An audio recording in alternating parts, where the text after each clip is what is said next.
I think today we wanted to dive in a little bit about, well, basically water. I know you've shared some of your own personal experiences with how your health has been impacted simply by changing the water that you drink. And I think that's absolutely fascinating. Yeah, I'll start with like just a little quick story on like why I became a water snob in that like category of wellness. And that is I was exposed to water that was pretty toxic and actually contracted a parasitic infection from my water source. A website that's just like a quick note that everybody can go check and you can enter your own zip code and it'll tell you exactly what's in your water is ewg.org/tap water.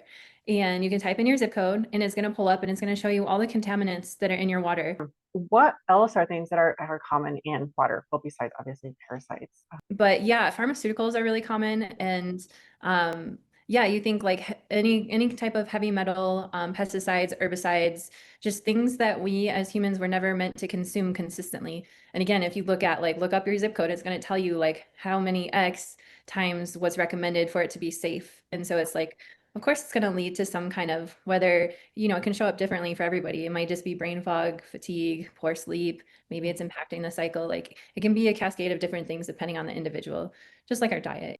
Yeah, I think that is true because like as a health professional, you always do you encourage your clients or patients, whatever, to drink water. And Right. if the water that we're drinking is, potentially causing, at the very least, inflammation, it Right.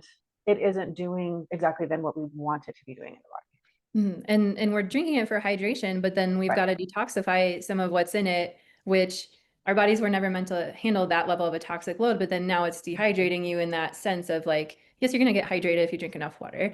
However, like you're using up water to detoxify some of what's in it and potentially storing some of it, in our tissues. So Right.